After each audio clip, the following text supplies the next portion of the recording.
tema. Levítico 23, versículo 15 diz assim: Contareis para vós outros, desde o dia imediato ao sábado, desde o dia em que trouxerdes o molho da oferta movida, 7 semanas inteiras serão, até ao dia imediato ao sábado, ao 7º sábado. Contareis 50 dias, então trareis nova oferta de manjares ao Senhor. Tá bom? Só esses 2 versículos tá bom. Chega. Queridos, nós estamos, como não sabem, na série de mensagens, cujo tema é as 7 festas de Israel. Esse tema é um tema muito pertinente e muito mais que pertinente, é um tema imprescindível a todos nós cristãos. A despeito do Antigo Testamento tratar de sombras e figuras de bens vindouros, como citou aqui o irmão Wesley, quando estava falando, nós entendemos que a palavra de Deus, o Evangelho de Deus, ele está nas páginas do Antigo Testamento. A verdade está nas páginas do Antigo Testamento, na lei e nos profetas. No entanto, nós entendemos que esta verdade foi ventilada lá no Antigo Testamento por meio de símbolos. Então, é uma simbologia, um simbolismo daquilo que aconteceria. Se os irmãos tomarem por parte, cada item do Antigo Testamento representa realidades espirituais que nós hoje desfrutamos como cristãos. Vamos lá para a primeira página da Bíblia, lá no capítulo 1, versículo 26, quando é dito: façamos o homem à nossa imagem, conforme a nossa semelhança, e que este homem tenha domínio sobre toda a terra. Os irmãos sabem que esse texto é um texto profético, porque refere-se a Cristo, como o apóstolo Paulo declara em Romanos capítulo 5, versículo 14, Adão prefigurava aquele que havia de vir. Então Adão é uma figura profética, e como nós costumamos dizer, a Bíblia ela não tem compromisso com a história. Ela não está comprometida com a antropologia, com a história do homem. Aí a pessoa fica pensando, imaginando como Deus criou o homem. Aí Deus criou o homem do pó da terra. Aí a pessoa fica viajando naquele acontecimento, naquele evento, Deus criando o homem do pó da terra. Aí a sua imaginação viaja para um ribeiro onde tem argila. Aí ele fica imaginando Deus sentado na argila. E os vestidos, né, se é que Deus tem vestidos, e os vestidos de Deus ali na água, na lama, e Deus criando aquele boneco de argila, que é o pó da terra, ou que seja o barro vermelho, ou qualquer tipo de matéria da terra. Aí fica imaginando daqui a pouco estava o boneco, né? Inerte. E quando estava aquele boneco inerte, Deus sopra no nariz, nas narinas, e o homem começa a ficar ali, né? Animado. Aí um ser animado. O boneco passou agora a viver, a pular e a saltitar. E a pessoa fica viajando nisso. Imaginando Deus criando um homem do pó da terra. Mas a Bíblia não tem esse compromisso de informar apenas. A informação está lá. Mas a Bíblia é um livro extremamente profético. É um livro que tem um compromisso de anunciar o fim. De anunciar as coisas que vão acontecer, coisas estas que têm tudo a ver com o eterno propósito de Deus, conforme Paulo declara em Efésios capítulo 3, versículo 11. Desse modo, nós temos que olhar para a Bíblia como um livro profético.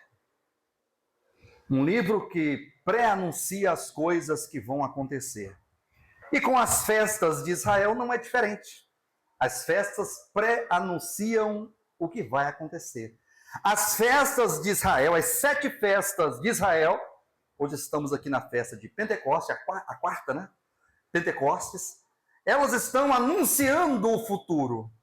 E eu já declarei para os irmãos e vou tornar a declarar que estas festas anunciam ou pré-anunciam o advento, a vinda do reino dos céus. A vinda do reino dos céus. E se alguém perguntar o que é o reino dos céus, a resposta é clara do Novo Testamento, quando declara que o reino dos céus é a união de Deus com o homem. Diga assim: o reino dos céus reino dos céus. É a união de Deus com o homem. Quando Deus se une ao homem, quando o homem se une a Deus, nós temos aqui agora o reino dos céus. O próprio Jesus declarou para Pilatos: o meu reino não é deste mundo. De fato, eu sou rei e tenho um reino, mas não é um reino temporal, humano, social, político, tampouco religioso. É um reino cuja natureza é divina, é celestial, é do alto, é eterna. Por isso que Deus, sendo divino, eterno e todo-poderoso, agora ele passa a habitar o homem. E quando o Verbo se faz carne, esse Deus vem habitar o homem, que é Jesus Cristo, aquele homem profético lá de Gênesis 1:26, agora está aqui o Emanuel, Deus conosco, habitando entre nós, cheio de graça e de verdade, andando. É um reino, um tabernáculo humano, andante, que vive, que ouve, que fala, que enxerga, que sente, que comunica, que interage. Deus no homem. Só que agora este homem Cristo, ele agora vai à cruz, morre, é sepultado, desce ao Hades. Diz a Bíblia que no terceiro dia ele ressuscitou e foi se apresentar ao Pai. Agora, entenda isso aqui comigo, ó. O Verbo se fez carne, Deus veio para dentro de Jesus, do homem Jesus. Diga amém. Agora, Deus leva o homem para si. É Deus para dentro do homem e o homem para dentro de Deus em retorno. Quem entendeu, diga amém. Esse ciclo da vinda de Deus para a terra em Cristo. Depois, esse Cristo sendo elevado para as alturas, para a destra do Pai, aqui se encerra, se consuma, se concretiza o reino dos céus. É o infinito no finito. É o eterno no passageiro, no efêmero. É o espiritual naquele que é material. É o divino no humano. E é por meio do reino dos céus, por meio de Cristo e da igreja, que Deus vai cumprir com o seu eterno propósito. Amém? Quem entendeu isso aqui? Essa introdução é para situar os irmãos na visão do que é o Evangelho, na visão do que a Bíblia deseja nos anunciar, do que a Bíblia deseja nos ensinar. E são os ensinamentos bíblicos, a verdade do Evangelho, esse conhecimento teológico que a Bíblia nos propõe, que vai nos fazer galgar o aperfeiçoamento e a transformação que Deus tanto deseja realizar em nós, até que no fim, diga no fim, todos nós cheguemos à unidade da fé, do pleno conhecimento do Filho de Deus, da medida da estatura da plenitude de Cristo. De modo que, no final, depois da segunda vinda de Cristo, no reino milenar, sobretudo na eternidade, depois não entenderão essa expressão, né? No reino milenar, sobretudo na eternidade, as pessoas olharão para a casa de Deus, para a Nova Jerusalém, para o reino eterno, e verão Deus.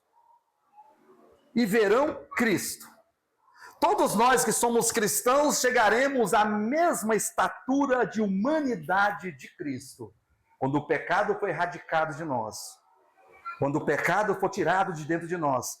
Quando as nossas almas, mente, vontade, emoção, consciência, tiver passado pelo aperfeiçoamento da vida de Cristo, pelo aperfeiçoamento da luz eterna, da luz divina, então todos olharão e verão a manifestação de Deus em nós. Isso aqui se conclui o supremo propósito. Nessa minha fala aqui inicial, eu falei todas as 7 festas, só para vocês terem ideia. Eu comecei em Páscoa, na Páscoa. Os irmãos sabem que se é profético, a Páscoa é profética. A Páscoa aponta para a morte de Cristo. As primícias apontam para a ressurreição de Cristo. Ora, se eu sei que a Páscoa representa a morte e as primícias, a festa das primícias representa a ressurreição, então o que vai acontecer com o Pentecostes, que é a próxima festa aqui das 7? Ora, o Pentecostes representa o resultado da morte e da ressurreição. Isso aqui é o efeito do frutificar do grão de trigo, conforme João escreveu no capítulo 12, João Evangelho, capítulo 12, versículo 24, diz assim, ó: em verdade, vos digo, se o grão de trigo caindo na terra não morrer, fica ele só. Então esse grão de trigo é profético, é uma alusão a Cristo. O grão de trigo aqui é Cristo. Cristo veio à terra, o verbo se fez carne, só que ele veio para morrer. Morrendo, ele irá frutificar. Ó, mas se morrer, produz muito fruto. Diga assim, se morrer, produz muito fruto. Cristo morreu, Cristo ressuscitou, e cadê o fruto da morte e da ressurreição? Diga graças a Deus. Olha para o seu irmão. Aí está um pouquinho do fruto resultante da morte e da ressurreição de Cristo.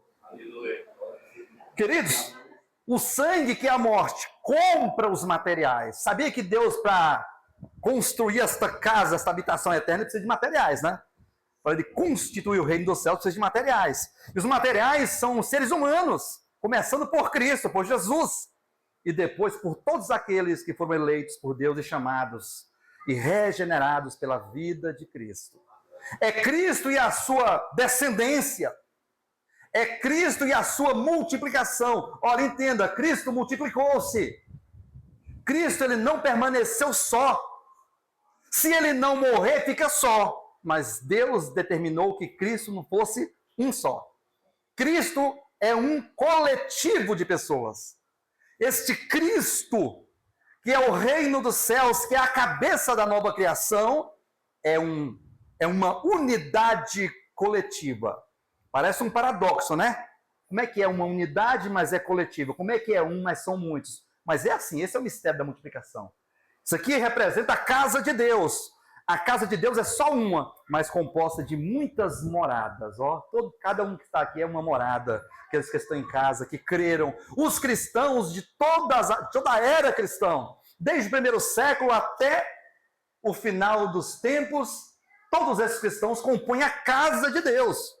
Mas conforme o próprio Jesus declarou, na casa do meu Pai, há quantas moradas? Há muitas moradas. Então, cada um de nós é uma morada, é uma habitação.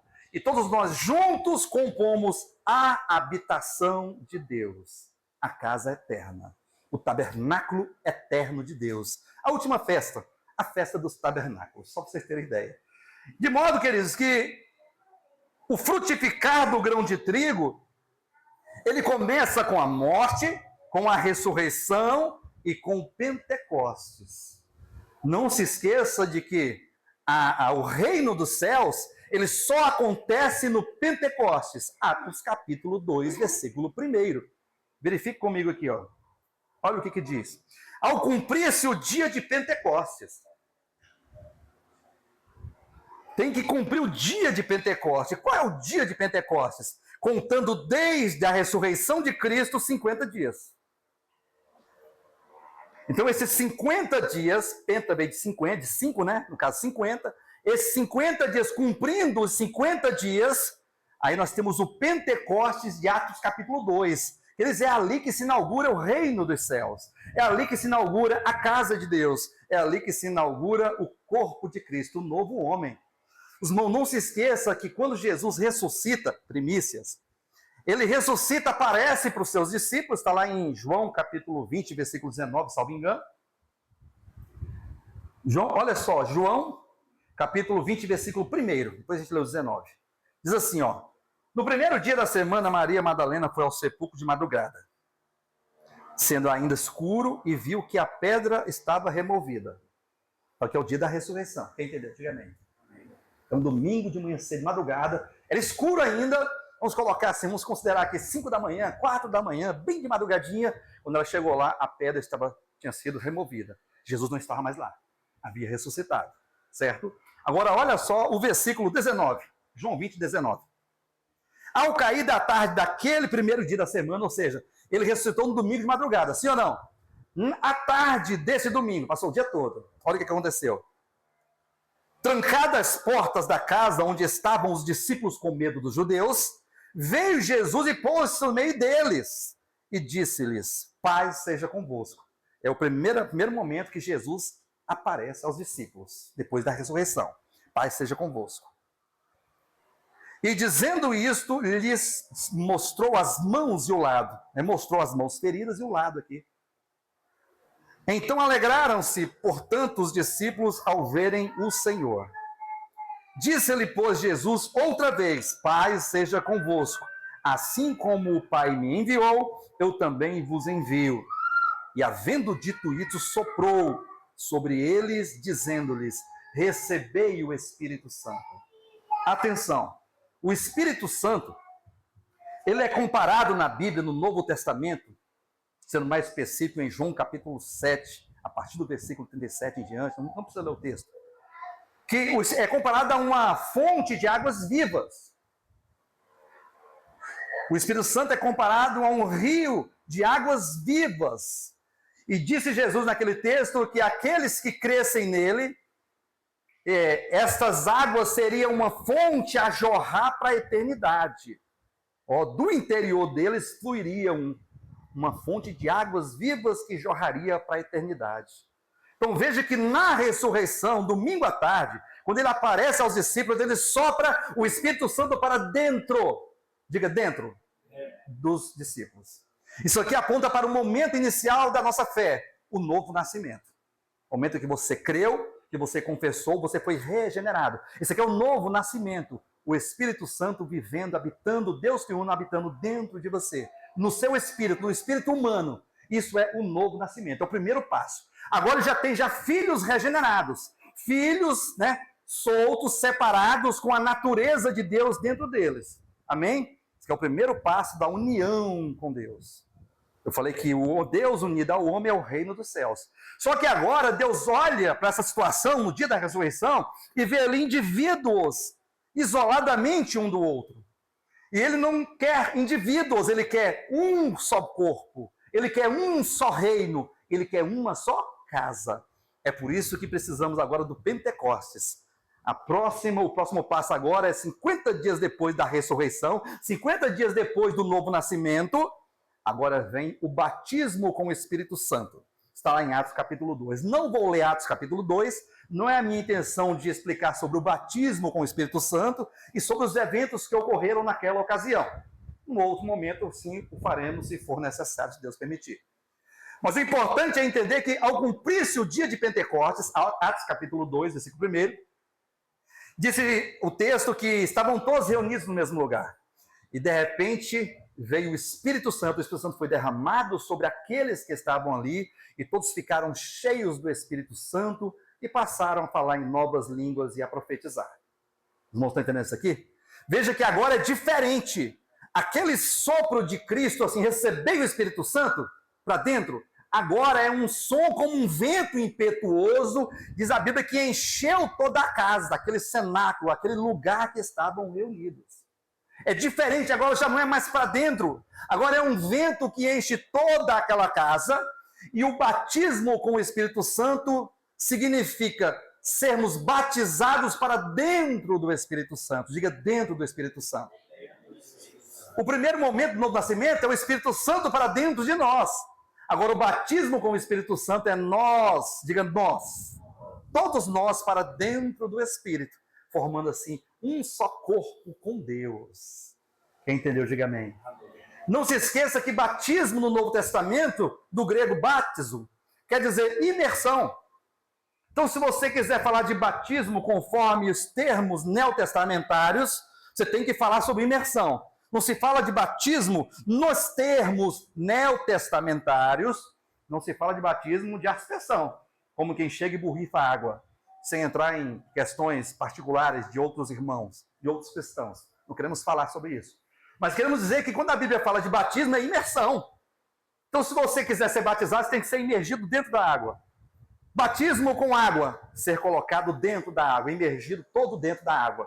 Batismo com fogo, ser colocado totalmente dentro do fogo. Quantos aqui desejam ser batizados com fogo? Diga amém. Não se preocupe, já está sendo, ou pelo menos deveria estar. Porque batismo com fogo na Bíblia é sinônimo de provação, sofrimento, adversidades, né? Barreiras, dificuldades, lágrimas, dores, porque é um meio que Deus se utilizou para nos quebrantar e nos fazer desistir de nós mesmos. O batismo com fogo é o agir do Espírito Santo nos colocando em situações de adversidades para trabalhar o nosso caráter, para moldar o nosso caráter. Então, batizar-se no Espírito Santo quer dizer ser imergido dentro do sofrimento, da provação, da tribulação, do fogo. E não é diferente ser batizado no Espírito Santo. Saiba de uma coisa, alguns cristãos, isso aqui não é uma crítica aos nossos irmãos, mas é um comentário pertinente ao que estamos falando. Acho que você já ouviu essa pergunta: você é batizado com o Espírito Santo? Eu já ouvi essa pergunta em relação a mim. Já perguntaram para mim: o senhor é batizado com o Espírito Santo? O senhor já foi batizado com o Espírito Santo? É uma pergunta assim, de cunho pentecostal, né? Porque os pentecostais, nossos irmãos amados pentecostais, da linha teológica pentecostal, têm como base, fundamento, razão e de fé o Pentecostes. Por isso que são pentecostais. Qual é a base deles? O Pentecostes. Por isso são pentecostais. E agora, a ideia do pentecostalismo, desse pensamento teológico, é que se você é cristão, se você crê em Jesus, então você tem que experimentar o Pentecostes hoje. E o que é o Pentecostes? O Espírito Santo descendo e todo mundo falando em língua e profetizando e tudo aquilo. Tá bom, aconteceu lá? Então tem que acontecer hoje. Vamos deixar esse comentário para lá, porque é particular deles. Isso aqui não é uma crítica negativa não, tá? Não estou se falando de maneira pejorativa, estou comentando aos irmãos. Só que não é assim que a Bíblia está ensinando para nós. Porque o que a Bíblia ensina é que todos ficaram cheios do Espírito Santo e todos foram batizados com o Espírito Santo. Você imagina só se Jesus tivesse que aparecer para cada um filho, cada um que creu durante a era cristã, no tempo e no espaço, do primeiro século até o século 21, e todo aquele que fala assim, eu creio em Jesus, ele só recebeu o Espírito Santo. Aí 3 se converteram ali. Já pensou? Que coisa! Milhares e milhões de cristãos no mundo, em vários lugares e épocas, recebendo o sopro de Jesus particular, porque senão não nasceu de Deus. Ou seja, eu quero dizer com isso que aquele sopro de Cristo, naquele dia da ressurreição, é um sopro eterno, diga um sopro eterno, que tem valor eterno, esse só por uma vez. Recebam o Espírito Santo. Pronto. De modo que todos que creem vão recebendo esse Espírito Santo. Não é diferente com o Pentecostes. Lá no Pentecostes veio o som como um vento impetuoso, encheu a casa e todos foram batizados para dentro do Espírito Santo. É um só batismo. É uma só fé. É o que Paulo diz. Há um só batismo. Não há vários batismos com o Espírito Santo. De modo que quando você crê, aquele sopro para dentro e o Pentecoste, você para dentro do Espírito Santo, acontece automaticamente com você, comigo, com todos aqueles que creram. Quem entendeu isso aqui? Amém. Então é isso. Quando a Bíblia fala da Páscoa, a morte, das primícias, a ressurreição, e do Pentecostes, ocorre aqui agora a concretização do reino dos céus. Então tudo aquilo que aconteceu com Cristo acontece conosco, de modo que agora somos um corpo com Cristo. Somos agora participantes de uma nova criação, somos participantes do novo homem, cuja cabeça é Cristo, cuja corpo somos nós, membros uns dos outros. Você está entendendo isso aqui? Então, quando Deus olha para o novo homem, ele vê Cristo e a igreja.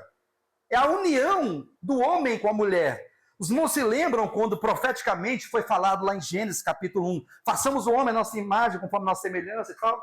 Aí o capítulo 2 de Gênesis, versículo 18, ele fala, não é bom que o homem fique só, far-lhe um auxiliador que ele seja idônea. Ora, se o homem significa Cristo, profetiza e prefigura Cristo, então a mulher tem que prefigurar a igreja. Olha só, depois que Deus, né, forma a mulher, e entrega ela para o homem, olha o que ele diz no versículo 24, Gênesis 2, 24.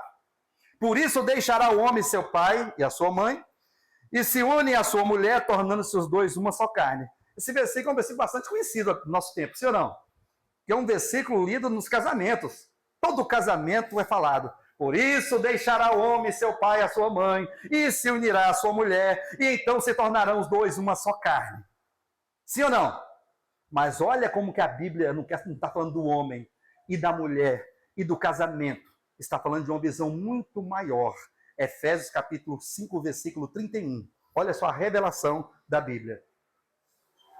Estou lendo Efésios agora, tá? Eu saí de Gênesis capítulo 2, versículo 24, estou em Efésios capítulo 5, versículo 31.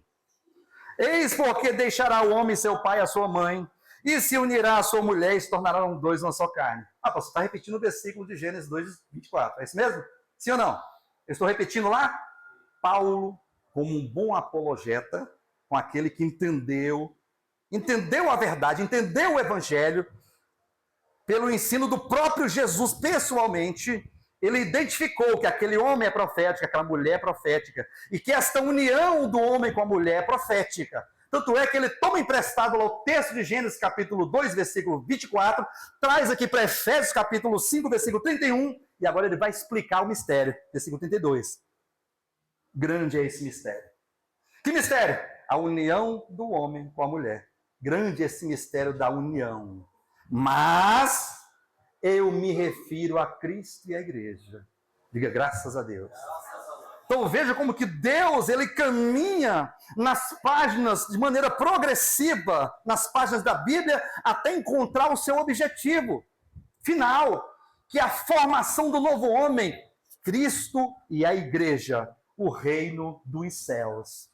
É por isso que agora começa, depois que você creu, depois que nós cremos, depois que a pessoa crê em Jesus, ela começa uma caminhada. Olha o que está escrito em Mateus capítulo 25, versículo 1. Então o reino dos céus será semelhante a quê? A 10 virgens. Amém? Essas palavras são palavras do próprio Cristo, viu? Jesus está falando da parábola das 10 virgens. Aqui é o texto da parábola das 10 virgens. E ele começa nos seguintes termos. Então o reino dos céus, diga o reino dos céus, será semelhante a 10 virgens. Por que ele fala será? Porque ele não havia morrido. Porque ele não havia ressuscitado. Porque não havia ainda acontecido o Pentecostes. É com a morte, a ressurreição e o Pentecostes que o reino dos céus acontece. Amém? Ele fala, o reino dos céus será semelhante a 10 virgens que, tomando as suas lâmpadas, saíram a encontrar-se com quem? Com o noivo que é Cristo. Então agora, o que está acontecendo nesta época, conosco hoje? Nós estamos em uma caminhada rumo ao encontro com Cristo. Isso faz parte da realidade do reino dos céus. Isso tem tudo a ver com o ser reino dos céus. Querido, ser cristão não é ter uma Bíblia. Ser cristão não é apenas fazer uma faculdade de teologia, um curso de teologia, ali um simpósio. Ser cristão não é fazer estudos bíblicos e compreender algumas coisas da verdade. Ser cristão não é simplesmente participar de um grupo como esse, de congregar, de fazer algumas orações, de trazer, sei lá, de vez em quando uma oferta à igreja. Ser cristão não diz respeito apenas em colocar uma frase no para-brisa traseiro do carro, Deus é fiel. Porque essas coisas estão muito pálidas e muito distantes daquilo que é ser cristão. Querido, ser cristão é ser unido a Cristo. Ser cristão é estar em Deus e Deus em você. Ser cristão é fazer parte de uma causa espiritual e eterna, que é a causa do supremo propósito de Deus. Quantos estão entendendo? Diga amém. Por isso que agora a narrativa neotestamentária é apontar para isso, apontar para esse processo de, sendo o reino dos céus, estamos em uma caminhada de fé, que a Bíblia chama lá em Hebreus de a carreira proposta, né, da fé, rumo ao encontro com Cristo em sua segunda vinda. Quantos estão em direção a Cristo, rumo à sua segunda vinda? Diga amém. Essa é a narrativa do Apocalipse. Vamos ver um pouquinho do Apocalipse? Sem entrar nos pormenores do Apocalipse. Apocalipse capítulo 1. O que nós temos em Apocalipse capítulo 1, a partir do versículo 9? Nós temos aqui João narrando, começando a sua narrativa, o seu discurso sobre o Apocalipse, sobre os eventos apocalípticos que lhe foi revelado. E ele começa nos seguintes termos: eu, João, irmão vosso e companheiro na tribulação, no reino e na perseverança em Jesus. Achei-me na ilha chamada Patmos por causa da palavra de Deus e do testemunho de Jesus. Achei-me em espírito no dia do Senhor, muito provavelmente no domingo, dia da ressurreição, e ouvi por detrás de mim grande voz como de trombeta, dizendo: o que vês escreve em livro e manda às 7 igrejas: Éfeso, Esmirna, Pérgamo, Tiatira, Sardes, Filadélfia e Laodiceia. Voltei-me para ver quem falava comigo, e voltado vi 7 candeeiros de ouro. E no meio do candeeiro, um semelhante a filho do homem, com vestes talares, cingida à altura do peito, com uma cinta de ouro. A sua cabeça e cabelos eram brancos, como a alva lã, como a neve. Os olhos como chama de fogo. Os pés semelhante ao bronze polido, como o que refinado numa fornalha. E a voz como voz de muitas águas. Então, o capítulo 1 do Apocalipse é esta apresentação de Cristo, queridos. Cristo com vestes sacerdotais. Cristo com vestes talares, caminhando no meio de 7 candelabros de ouro. Agora, olha só o finalzinho do capítulo 1, quando ele vai falar lá sobre os candelabros. Escreve, pois, essas coisas que vistes, as que são e as que hão de acontecer depois destas. Quanto ao mistério das 7 estrelas que viste na minha mão direita, e aos 7 candeeiros de ouro, as 7 estrelas são os anjos das 7 igrejas, e os 7 candeeiros são as 7 igrejas. Então veja que a figura do capítulo 1 do Apocalipse é narrando o quê? É narrando o texto que Jesus declara ter sido morto, ressuscitado e então gerado a sua igreja. Olha só os versículos 17. Apocalipse capítulo 1, versículo 17.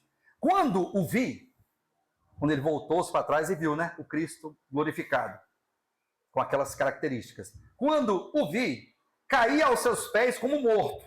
Porém ele pôs sobre minha mão direita, dizendo: não temas, eu sou o primeiro e o último, aquele que vive. Estive morto. Olha a festa da Páscoa aqui, queridos. Quem está vendo isso aqui, diga amém. Amém. Estive morto, a festa da Páscoa lá de Israel. Mas eis que vivo pelos séculos dos séculos. O que ele tem aqui agora? As premissas da ressurreição. Estive morto, mas vivo pelos séculos dos séculos. E aquele e tenho as chaves da morte e do inferno. Esse fechamento do capítulo 1 é o início das festas de Israel, que tem aqui incorporada a morte e a ressurreição. E o Pentecoste? Pentecoste é o pontapé inicial da era cristã, o pontapé inicial do corpo de Cristo, o pontapé inicial da era da igreja. Por isso que o capítulo 2 e o capítulo 3 mostram 7 cartas enviadas às 7 igrejas da Ásia Menor. Quem está entendendo, diga amém. Nos vê que a Bíblia tem coerência. Ela apresenta as festas lá, que é o prenúncio do reino dos céus, que começa com a morte, pela ressurreição, o Pentecostes, e então dá início à era do reino dos céus. A era da graça, a era da igreja, que está no Apocalipse capítulo 2 e capítulo 3.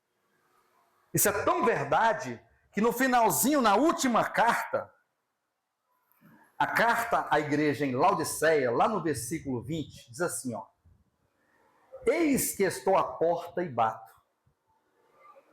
Se alguém ouvir a minha voz e abrir a porta, entrarei na sua casa, cearei com ele e ele comigo. Quantos é que se lembram do cântico que nós cantamos, o segundo cântico, se não me engano? A casa. Assim, seja bem-vindo aqui. A casa é sua, pode entrar, me esvazio de mim. Não é assim? De fato. E eu falei para os irmãos, nessa casa aqui não. Deus não habita em casas feitas por mãos humanas. Deus não está preocupado com esse local de reuniões, com essa lojinha aqui. Nem se fosse uma lojona, nem se fosse uma catedral, nem se fosse um templo. Não. A casa da qual nós estamos falando aqui é você, sou eu, somos nós. cristãos, evangélicos, crentes, católicos, né? Para confrontar alguns preconceitos, eu digo católicos, porque tanto os católicos como os evangélicos, que existe essa separação cultural e religiosa na nossa época, e é uma separação mesmo cultural. Porque a pessoa pergunta, você é crente ou católico? Tem esse negócio ou não? Você é evangélico ou católico? Sou evangélico. Você, eu sou católico. Não, mas aqui não tem evangélico e católico, são cristãos. São membros do corpo de Cristo. São virgens que caminham em rumo ao seu noivo que é Cristo. São habitação de Deus. São lavoura de Deus. É uma questão de fé. É uma questão de visão.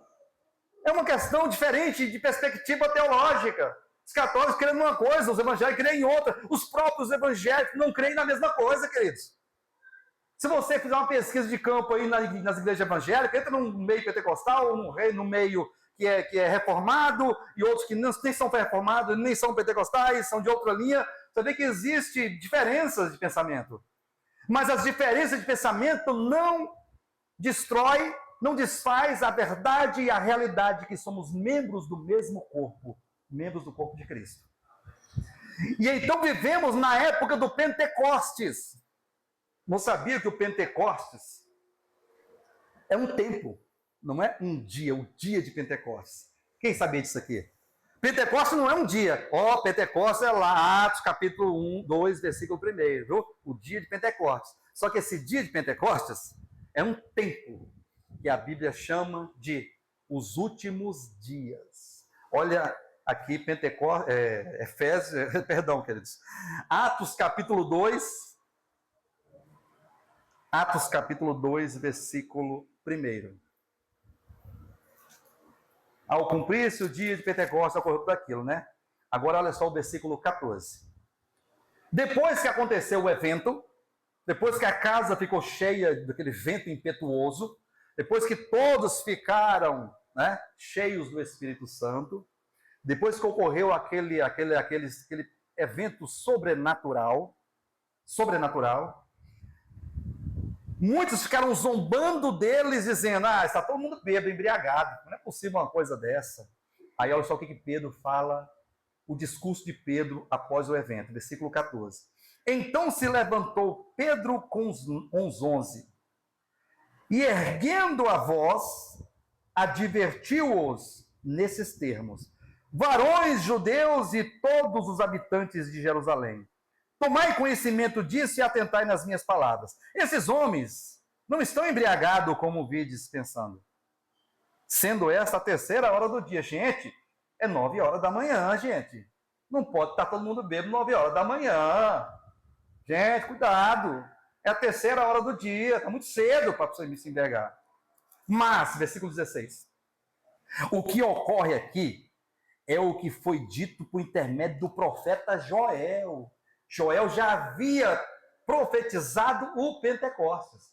Por isso que o Antigo Testamento é um prenúncio, é uma profecia dos eventos do Novo Testamento e das coisas que viriam em realidade. Versículo 17. E acontecerá, aqui é a profecia de Joel, tá? Você vai observar que depois, por intermédio do profeta Joel, do versículo 16, tem 2 pontos. Segue o que o profeta disse. E acontecerá nos últimos dias, diz o Senhor, que derramarei do meu espírito sobre toda a carne. O Pentecostes, aquele evento, o Espírito Santo derramado naqueles que estavam lá, eles eram toda a carne, todos os seres humanos. Então está vendo como que o batismo lá serve para todos? É um só batismo para todos aqueles que creram. Derramarei do meu espírito sobre toda a carne. Vossos filhos e vossas filhas profetizarão. Vossos jovens terão visões e sonharão os vossos velhos. Até sobre os meus servos e sobre as minhas servas derramarei do meu espírito naqueles dias e profetizarão. Então veja que ele fala, e acontecerá que nos últimos dias, Joel chamou o Pentecostes de últimos dias. Joel chamou aquele evento que aconteceu em Atos capítulo 2 de os últimos dias. Quem está entendendo, diga amém. Então, Pentecostes não é um dia, não é um evento, não é algo isolado. Pentecostes é uma profecia relacionada à era cristã, que começou por intermédio da morte e ressurreição e do dia de Pentecostes. E vai descorrer todo este século, toda esta era cristã, desde o primeiro século até o século 21, no qual estamos vivendo. Nós estamos vivendo o Pentecostes. Se as primícias diziam respeito às festas das primícias, falavam das primícias da lavoura, os irmãos viram a mensagem passada, os primeiros frutos que amadureciam da lavoura de Israel, o primeiro fruto vinha para o sacerdote no templo, as primícias. O Pentecostes é a colheita da lavoura, é o resultado. As primícias apresentam os primeiros frutos que amadurecem. O Pentecostes é a colheita durante a era cristã. Deus está recolhendo os seus frutos, os frutos do penoso trabalho de Cristo. Por isso que todo dia se converte cristão. Cada vez que converte um cristão é uma colheita. Ele está colhendo para si, formando a sua lavoura, até o dia que o último cristão se converter.